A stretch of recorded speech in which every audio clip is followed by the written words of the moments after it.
From my mom, simpleng sagot ni Songjin. Oo nga pala, sabi nga ni Sunshine sa akin ay magaling siyang magluto noong dalaga pa raw siya. Ngumiti si Songjin sa kanyang sinabi. Ikaw lang ang naging close ng mom ko sa lahat ng caregivers niya. Talaga?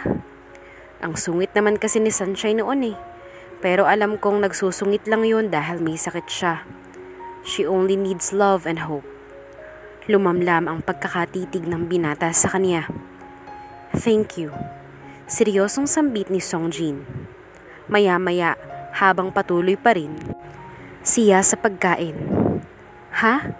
Para saan naman? For loving my mom and taking care of her nung wala ako. Salamat sa pagmamahal mo sa kanya.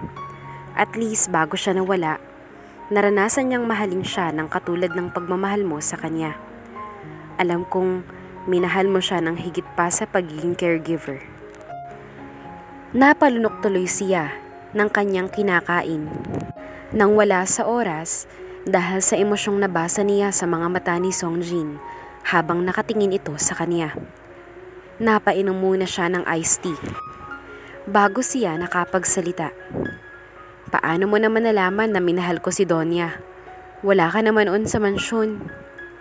I watch all CCTV videos of my mom when she was with you. Pinutol nito ang kanyang mga sinasabi at napangangatan lang siya.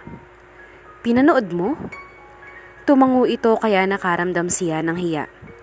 Alam niyang may CCTV sa bawat kwarto at pasilyo ng mansyon. Ngunit hindi naman niya lubos akalain na panonoorin ni Songjin ang CCTV video ng mansyon. May pilyong ngiti sa mga labi nito. Lahat? Oo. Nung nalaman ko na nasa last will and testament ng mom ko, napaisip ako. Ano bang ginawa mo sa mami ko para ipakasal niya ako sa'yo? Napalunok siya. Siguro naman hindi lahat ng videos ay pinanood nito.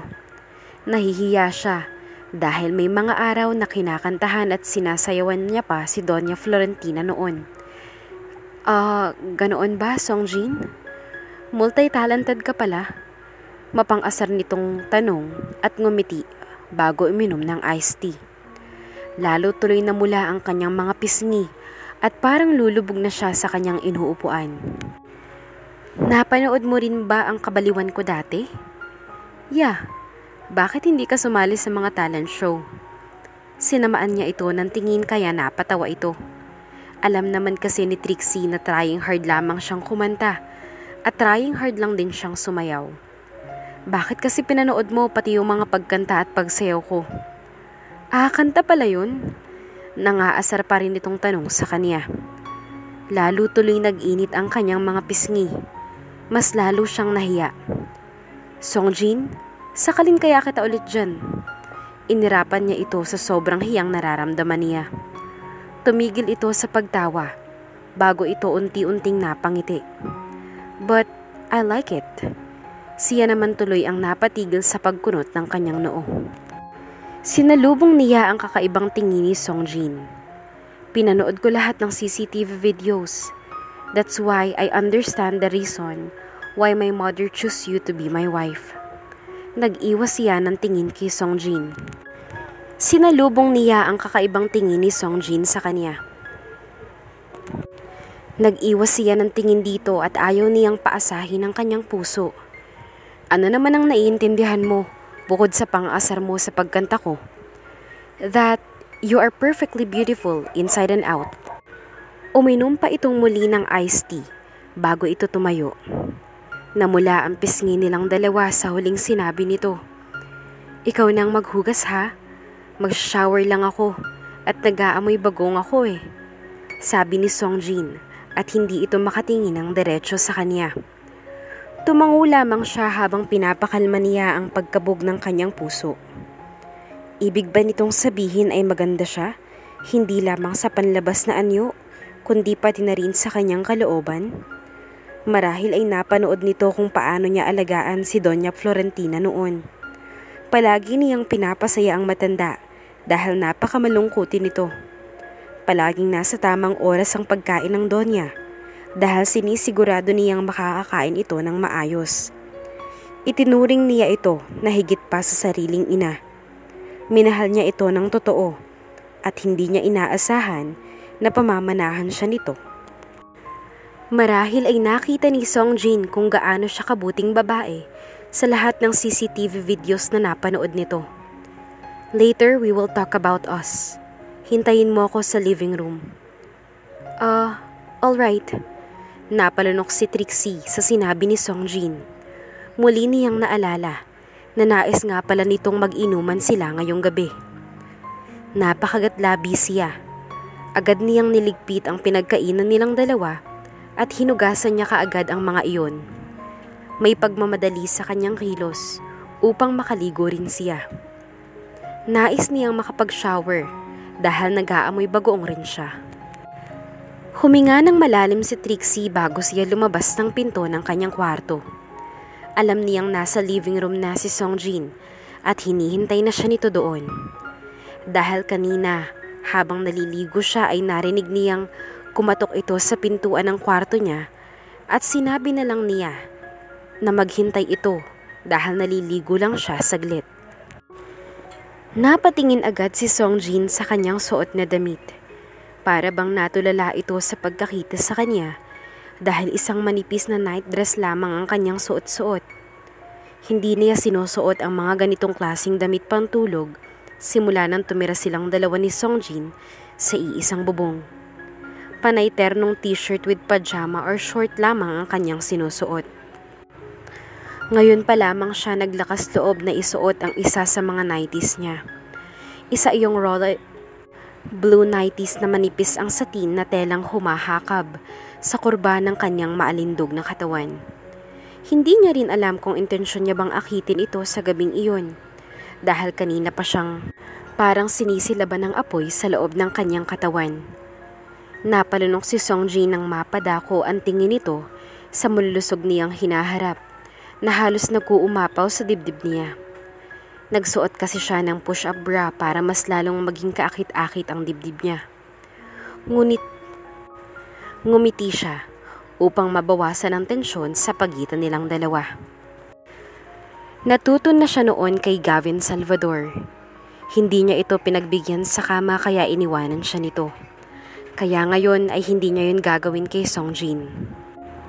Buong puso niyang ipagkakaloob ang kanyang sarili sa binatang nagpaparamdam sa kanya ngayon ng kakaiba. Teka, inaalok ba nito na mag-sex silang dalawa? Hindi naman, 'di ba? Ang sabi nito ay mag-uusap lamang sila. Kakaiba kasi ang init ng katawan niya ngayon. At para bang nais niyang makawala ang init na iyon. Hindi niya mapigilan ang sariling kanandian sa gabing iyon. Patay malisan lamang siyang ngumiti. Sorry Songjin, naligo pa kasi ako. Nag-amoy bagoong na rin kasi ako eh. Lumapit siya sa binata habang nakatitig pa rin ito sa kanya. Para itong naengkanto na ewan. Pasimple siyang napangiti dahil tila epektibo ang pangaakit niya sa binata. Sinadya niyang tumabi sa tabi nito habang nakaupo ito sa malambot na sofa. Pasimple siyang napangiti dahil tila epektibo ang pangaakit niya sa binata. Sinadya niyang tumabi dito habang nakaupo ito sa malambot na sofa. Nang makaupo siya sa tabi nito ay para itong napaso nang magkadikit ng bahagya ang kanyang braso sa braso nito. Napakunot ang noo ni Songjin at umusog ito ng kaunti. Napansin niyang namumula ang tenga nito at para bang nagising ito sa pagkakatulala sa kanyang alindog. What are you doing, miss? Pinaningkitan siya ng mata ni Songjin. Nagpatay mali siya ulit siya at ngumiti ng matamis sa binata. Ah? Wala. Umuupo sa tabi mo? Sabi mo mag-uusap tayo, di ba? Napalunok ito. Are you trying to seduce me? Ha? Hindi ha? Eh bakit ganyan ang suot mo? Muli na naman itong tanong. Pinasadahan ng tingin ang kanyang katawan. Kitang-kita ni Songjin ang mapuputi niyang mga hita. Dahil nang makaupo siya ay lalo pang umiksi ang nighties na suot-suot niya. Hindi kita inaakit. Matutulog na kasi ako eh. Ganito kasi talaga ang pantulog ko. Bakit? Pangit ba? O sige, magpapalit na lang ako. Fine. Sige, okay na yan. Pigil sa kanya ni Songjin nang sinubukan niyang tumayo. Pinigilan niyang mapangiti dahil naramdaman niya ang mainit nitong palad sa kanyang braso nang pigilan nito ang pagtayo niya. Mukhang epektibo talaga ang kanyang pang-aakit sa asawa niya. Nag-iwas ito ng tingin sa kanya bago ito nagbukas ng isang beer in can. Dire-diretso nitong ininom ang beer at hindi na lang ito tumingin sa kanya. Umupo siyang muli sa tabi ni Songjin. Sinadya niya pang muling idikit ng husto sa tabi nito. Naamoy niya ang napakabangong katawan ng binata. Fresh na rin ito katulad niya. Ngunit nakasuot ito ng plain white t-shirt at blue na panjama. Alam niyang hindi komportable si Songjin sa pang-aakit niya, ngunit nais niyang may mangyari sa kanila ngayong gabi. Anong pag-uusapan natin, Songjin? Bahagya siyang yumuko upang kumuha ng beer in can na nasa sahig. May 6 na beer in can kasi itong inilagay doon. Sinadya niyang madampian ang kanyang hinaharap sa tuhod ni Songjin habang kinukuha niya ito. Namula ang mga pisngi nito dahil sa paglalandi niya, ngunit nagpatay mali siya na lang rin ito. Umayos siya sa pagkakaupo pagkatapos niyang buksan ng beer. Ininom rin niya agad iyon upang magkaroon siya ng lakas ng loob. He cleared his throat first before saying anything. About you. Wala pa akong masyadong alam tungkol sa'yo, bukod sa resume mo. I want to know you more. Unti-unti namang nawala ang kanyang ngiti dahil sa sinabi ni Songjin. Napalitan ng kaba ang kanyang nararamdaman. About sa'kin? Yeah. Muli itong napatingin sa bandang dibdib niya. Hindi nito maiwasang mapalingon sa malusog niyang hinaharap dahil kaakit-akit iyon. Mabilis lamang rin nitong iniwas ang tingin sa dibdib niya dahil gising na din ang pagkalalaki nito sa mga oras na iyon. Uminom na lamang ito muli ng beer. Ano naman ang gusto mong malaman about sa'kin? Lahat. Kahit ano lang. Napalunok si Trixie. Hindi niya inaasahan na tungkol pala sa kanya ang gustong pag-usapan ni Songjin. Wala namang masyadong magandang nangyari sa buhay ko eh. Kaya, wag na lang nating pag-usapan. What do you mean? I mean, boring ang buhay ko. Boring kasi akong tao eh. Napatuwid ng pagkakaupo si Trixie nang maramdaman niya ang kamay ni Songjin sa bandang bewang niya. Nakiliti siya sa pagkakayapos nito doon. Babe, don't say that. I'm happy when I'm with you. Malambing na sambit ni Songjin habang nakayakap ito sa kanyang bewang. Napakagatuloy siya sa kanyang labi. Sobrang init ng katawan nito at nararamdaman niya iyon. Really? Malambing rin niyang tanong kay Songjin. Yeah, halos pabulong nitong sagot sa bandang leeg niya. Tila hindi na ito makatiis na amoy-amoyin ang kanyang leeg. Hinayaan niya lang si Songjin na yakapin siya. Napapitlag lang ito nang tumunog ang doorbell nila. Pizza delivery, sigaw ng lalaking delivery man sa labas ng condo unit. Naramdaman niyang nagtaas baba ang dibdib ni Songjin na para bang nabitin ito. Handang-handa na kasi itong sunggaban ng leeg niya kung hindi lang dumating ang pizza delivery na in-order nito. Tumayo si Songjin upang kuhanin ang pizza na in-order nito. Napapangiti naman si Trixie. Pagbalik ni Songjin ay ipinatong nito ang isang box ng pizza sa gitna ng center table. Nagkatinginan silang dalawa. Nagbabaga ang kanilang mga tingin. Para bang sa pamamagitan ng pagtitinginan nilang iyon ay nagkakaunawan na sila. Hindi na sila bata upang hindi malaman kung ano ang tingin na iyon. Tahimik naman itong bumalik sa kinauupuan nito kanina sa kanyang tabi bago ito muling yumakap sa kanyang bewang. Mas mahigpit na ang pagkakayakap nito sa kanya habang nakasandal ito sa sofa. Siya naman tuloy ay napapasandal sa dibdib nito. Nararamdaman niyang inaamoy-amoy ni Songjin ang kanyang buhok habang nakayakap ito sa kanya. Inayos niya ang kanyang buhok sa gilid upang maipakita kay Songjin ang kanyang balikat. "Inaakit mo ba ako?" Mahinang tanong ni Songjin. "Paano kung sabihin kong oo?"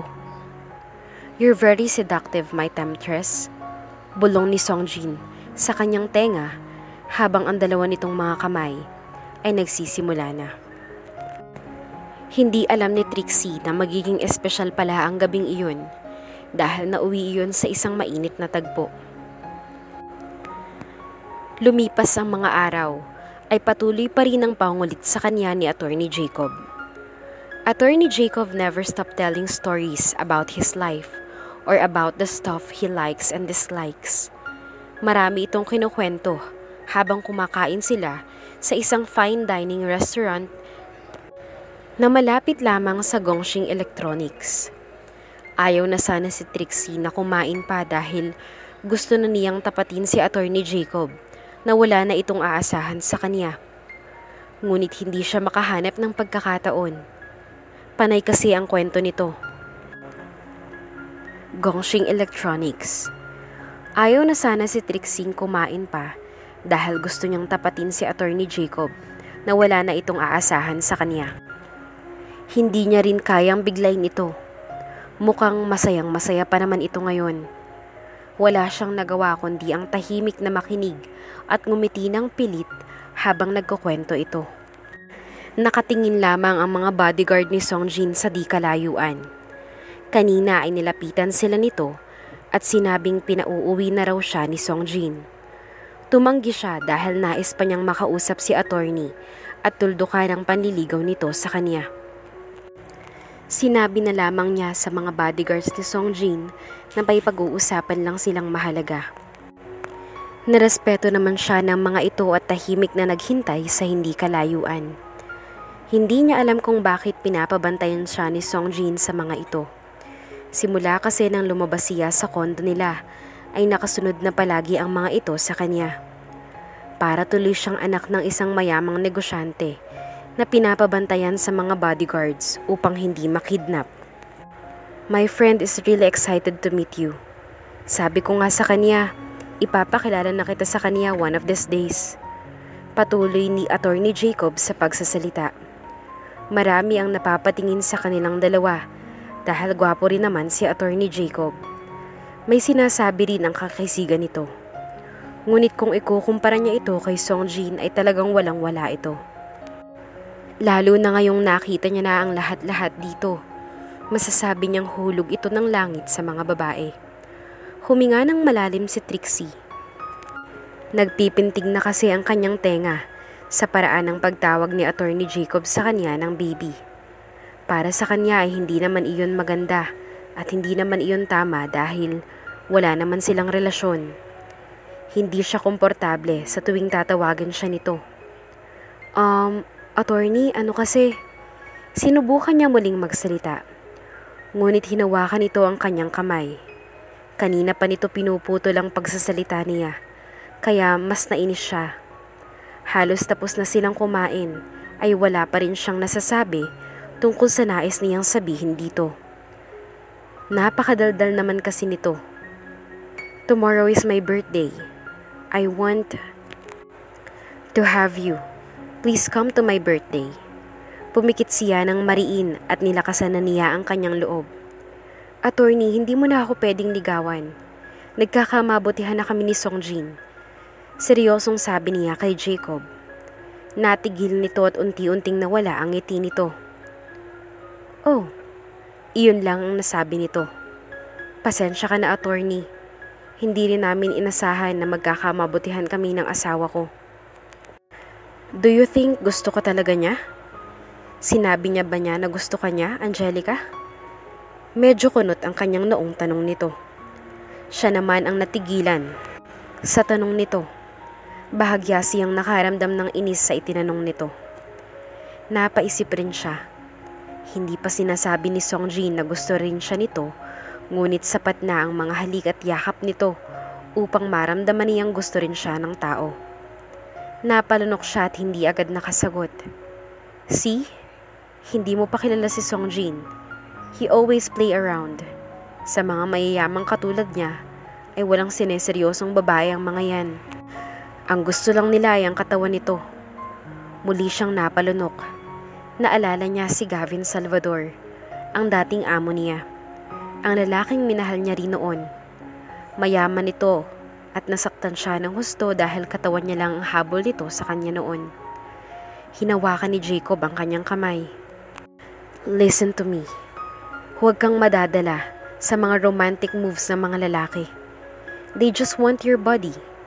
Let me guess. Something already happened between the two of you, right? Hindi siya nakasagot. Pakiramdam niya ay may bumara sa kanyang lalamunan at may pait siyang nalalaman at nalalasahan sa kanyang bibig.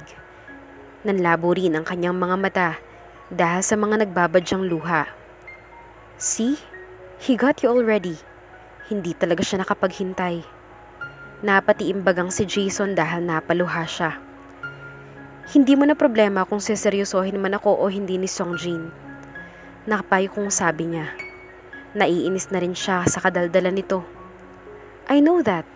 Pero binabalaan lang kita, Angelica. Salamat pero hindi ko kailangan ng babala mo. May sarili naman akong utak, attorney. At ako ang nakakaramdam kung mapapagkatiwalaan ko ba siya o hindi. Huminga ng malalim si Attorney Jacob.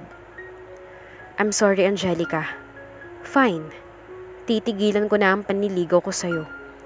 But I am always here, tandaan mo yan. Kapag iniwan ka na niya, nandito lang ako. Hindi niya ako iiwan. Oh really? Tingnan mo nga kung nasaan siya ngayon. He's in Germany. Nagpapayaman siya doon. Samantalang ikaw ay iniwanan ka niya dito. Napalunok siya. Kahit ayaw niyang paniwalaan si Attorney Jacob ay nasasaktan pa rin siya sa mga sinasabi nito. Parang nasasapol nito ang lungkot sa kanyang puso. Trabaho iyon at hindi naman ibig sabihin ay iniwanan niya na ako. You know what, attorney? I should go home now. Naiinis na siya ng husto.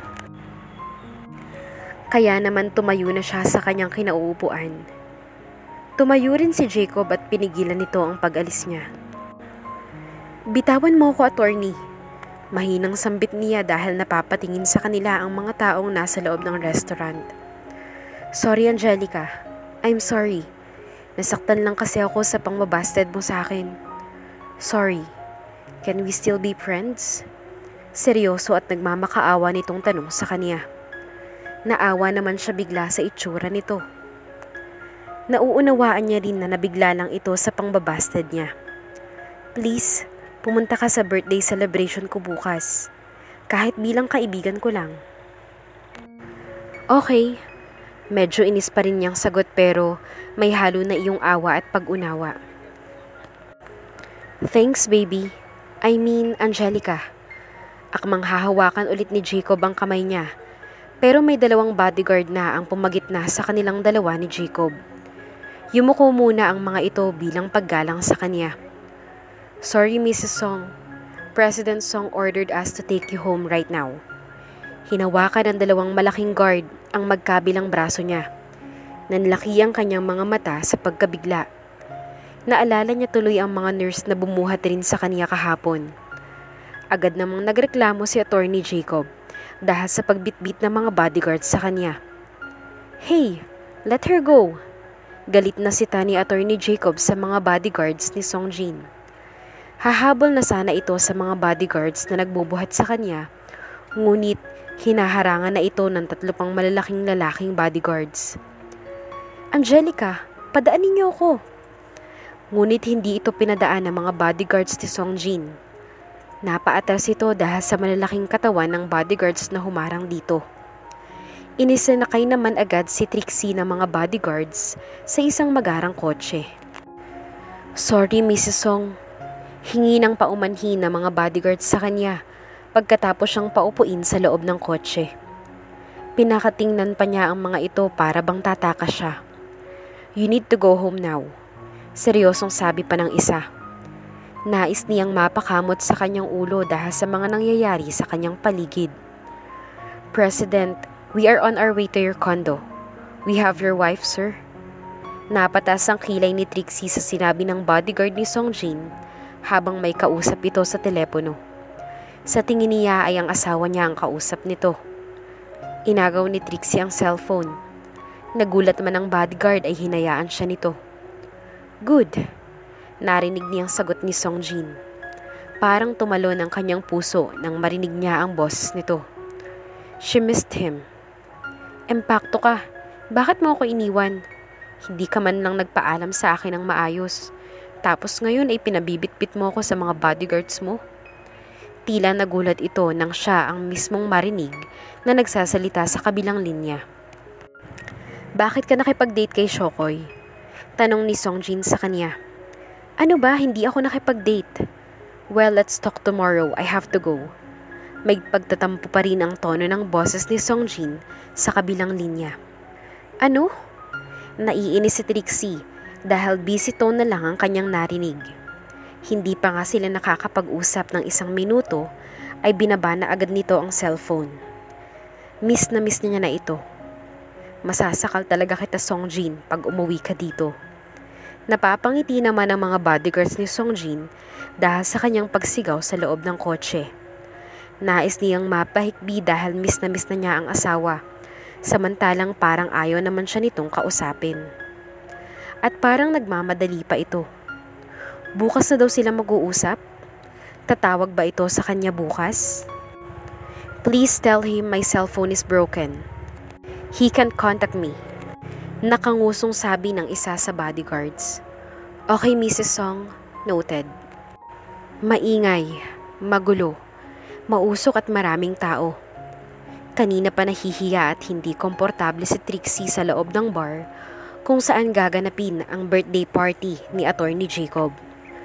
Kung paano siya nito napilit papuntahin sa ganitong lugar ay dahil lang iyon sa awa para sa binata. Naging kaibigan naman niya ito ng mga nakaraang araw kaya marapat lamang napagbigyan niya ito sa pag-iimbita sa kanya. Drink this, Angelica. Come on. Nakangiting alok sa kanya ni Attorney Jacob. Marahan siyang umiling. Hindi siya iinom sa gabing iyon dahil natatakot siyang malasing. Wala pa naman siyang kasamang mga bodyguards ngayong gabi dahil tinakasan niya lamang ang mga ito. Ayaw niya kasing malaman ni Songjin na narito siya sa birthday party ni Attorney. Nagtatampo rin siya dito dahil simula nang ipasundo siya ng mga ito at saglit niya itong nakausap sa telepono ay hindi na ito muling tumawag pa sa cellphone ng bodyguard nito. Nakailang beses niyang tinanong ang mga bodyguards si Songjin kagabi at kaninang umaga kung tumawag na ba ang asawa niya. Ngunit umiling lang at palaging hindi ang sagot ng mga ito. Please Angelica, isa lang. Pagpupumilit pa rin ni Attorney Jacob sa kanya. Sa dami ng bisita nito ay sa kanya lang talaga ito nakadikit simula pa kanina. Para bang ayaw nitong mapalayo sa kanya. Ayokong uminom, Attorney. Napabuntong hininga ito bago lagukin ng isang shot ng tequila na inaalok nito sa kanya kanina pa. Ang hina ko talaga sa'yo, Trixie. Napalunok siya sa sinabi nito. Agad siyang napakunot ng noo. Parang may sumipa sa kanyang puso nang marinig niya ang tunay na pangalan na binanggit ni Attorney Jacob. Maingay ang musika sa loob ng bar ngunit alam niyang hindi siya maaaring magkamali. Narinig niyang tinawag siya ni Attorney Jacob sa tunay niyang pangalan. Pakiramdam niya ay nanginginig ngayon ang kanyang mga labi bago siya nakapagsalita. At first, I thought your face was just familiar, but my hunch said that I've seen you before. Seryosong sambit ni Attorney Jacob. Hindi ito nakatingin sa kanya, kundi sa hawak-hawak nitong baso. Pinapaikot-ikot nito ang yelo sa loob ng basong iyon na inunuman nito ng vodka at margarita. Lalong dumoble ang kaba at takot sa puso ni Trixie. Pakiramdam niya ay umiikot ang kanyang sikmura sa sobrang kabang nararanasan niya. Mabuti na lamang ay naalala ko yung babaeng naghubad sa harap ng isang building. Well, I have to go. Akmang tatayo na sana siya nang pigilan ni Attorney Jacob ang kanyang kamay. I'm not yet done talking to you, Miss Trixie Gomez. Parang huminto ang tibok ng kanyang puso nang marinig niya ang kanyang buong pangalan. Her body is shaking. Hindi ko alam ang sinasabi mo, attorney. Sa tingin mo kaya matatanggap ka ni Songjin kapag nalaman niyang niloloko mo siya? Niloko mo sila. Alam mo namang ayaw na ayaw ni Songjin na nanugududungisin ang pangalan niya. Binitawan siya ni Songjin. Please, Attorney Jacob, utang na loob. Ayoko nang balikan pa ang mga nakaraan ko. Huwag mo nang gawin yan sa akin. I'm not blackmailing you, Trixie. Ngumisi ito ng nakakatakot, kaya mas lalong nangatog ang kanyang tuhod. Nararamdaman na niyang nagtutubig na ang kanyang mga mata. Hindi siya makapaniwala na makikilala siya ni Attorney Jacob. I like you so much. Gustong gusto kita. In fact, naiinis ako sa sarili ko ngayon dahil napapaluha kita ng ganyan. Muling lumagok si Attorney Jacob nang iniinom nito. Para na itong nababaliw at nakakatakot na ang ekspresyon ng mukha nito. Ngayon lamang niya nakita ang kakaibang itsura ni Attorney Jacob. Para itong serial killer sa mga napapanood niyang movie. Please, Attorney Jacob, huwag mong sasabihin kay Songjin ang tungkol sa nakaraan ko. In one condition, be my girl. Seryosong sabi ni Attorney Jacob sa kanya bago nito pinunasan ang mga luhang pumapatak sa kanyang pisngi. Lalo lamang siyang napaiyak. Parang gumunaw ang mundo niya sa hinihiling nitong kondisyon. Wala siyang nararamdaman na kahit ano para dito. Higit sa lahat ay may iba siyang minamahal. Hindi ko kaya. Umiling siya. Fine. Gusto kong ibigay mo na lang sa akin ang 10% na mamanahin mo mula kay Doña Florentina. Kung gusto mong tumahimik ako ay ibigay mo sa akin yun this week. Napaawang ang kanyang bibig. Lalong bumigat ang kanyang problema. Ha? Paano? Alam mo namang hindi ko pa makukuha yun hanggat hindi pa natatapos ang kontrata namin ni Songjin. Ngumisi ito. Alam kong ibinigay mo na ang katawan mo sa asawa mo. Hindi ka niya tatanggihan kung hihingin mo na ang 10% na mamanahin mo in advance, right? Humalakhak pa ito na para bang nababaliw na. Bawat tunog ng halakhak nito ay para bang patalim sa kanyang puso. Pakiramdam niya ay hindi na siya makahinga sa sobrang takot. Natatakot siyang malaman ni Songjin ang kanyang nakaraan. Kung hindi mo kayang ibigay sa akin ang 10%, na pinamana sa iyo ni Doña Florentina sa loob ng 1 linggo, magpaalam ka na sa asawa mo dahil sasabihin ko sa kanya ang lahat ng baho mo. Tumayo si Attorney Jacob bago ito nag-walk out. Wala man lang nakapansin sa kanilang tensyon dahil busy ang mga tao sa pagsasayawan at pag-iinuman. Mga 10 minuto siyang napatulala sa sobrang takot na kanyang nararamdaman. Nataranta siyang umalis sa lugar na iyon. Nagmadali siyang lumabas ng night bar ngunit nahabol siya ni Jacob at hinila nito ang kanyang braso. Saan ka pupunta? Nakangising pigil sa kanya ni Attorney Jacob. Uuwi na ako. Kiss me bago ka umuwi. Nangaasar na sabi ni Attorney Jacob sa kanya. Nanghihina ang kanyang buong katawan at mas lalo siyang nakaramdam ng galit para dito. Tatakbo sana siya ngunit mas malakas ito sa kanya. Kapag hindi mo ako hinalikan, sasabihin ko na ngayon pa lang kay Songjin ang tungkol sa'yo. Please, parang awa mo na, Attorney Jacob. Pag tumutol ka sa halik ko, hindi ako magdadalawang isip na sabihin agad kay Songjin ang tunay mong pagkatao. Banta pa nito sa kanya. Parang awa mo na. Takot na takot siya. Hindi niya magawang itulak ito dahil napakalakas nito. Naputo lang pagmamakaawa niya nang halikan siya nito sa kanyang labi. Nanlaki ang kanyang mga mata, ngunit wala siyang nagawa kundi hayaan lamang ito. Natatakot siyang gawin nito ang mga pagbabanta nito sa kanya. Kinasusuklaman niya ang lalaking ito. Gusto niya itong pagsusuntukin hanggang sa dumugo ang nguso nito. Daring-dari siya sa ginagawa nitong paghalik sa kanyang labi. Napangisi ito pagkatapos siyang halikan. Para kang batong halikan, tugunin mo ang halik ko. Mahina ngunit mariing utos nito sa kanya. Pinagsisisihan ko nang nagtiwala ako sa iyo. Pinagsisisihan ko na din ginawa kitang kaibigan, Attorney Jacob. Napakapait talaga ng mundo sa akin. Nakita ni Attorney Jacob ang puot at galit sa kanyang mga mata, kaya unti-unti itong nagising sa kabaliwan nito. Para bang pinagsisihan agad nito ang nagawa nito sa kanya. Napaatras ito at binitawan siya. Nagbago ang ekspresyon ng mukha nito. Para bang galit na galit ito sa sarili nito. Itatawag na kita ng taxi. I'm really sorry. Wala siyang nagawa kundi ang pandidiri at pagkasuklam kay Attorney Jacob. Hindi niya akalain na gagamitin nito ang nakaraan niya upang gawan siya ng ganitong bagay. Kahit maka1 milyong sorry pa ito, ay hindi na nito muling maibabalik ang tiwala niya. Maya-maya pa nga ay dumating na ang taxi sa kanyang harapan. Trixie, I'm so sorry. Gusto ko lang malaman mo na hindi ako natatakot na malaman ni Songjin ang nakaraan ko. Dahil alam kong matatanggap niya ako. Hindi mo na ako matatakot dahil ako mismo ang magtatapat kay Songjin tungkol sa nakaraan ko. Nandidiri ako sa iyo, Attorney Jacob. Napakababaw mong tao. Nagsisisi ako dahil tinuring kitang tunay na kaibigan. Mahaba at punong-puno ng emosyon niyang sambit kay Attorney Jacob. Lalo itong nagsisi dahil sa mga sinabi niya. Lasing lang ako, Trixie. I'm so sorry. Please forgive me. Isang mag-asawang sampal ang natamo nito mula sa kanya. Sinigurado niyang malakas ang pagkakasampal niya sa mukha nito bago siya nagmadaling sumakay sa loob ng taxi.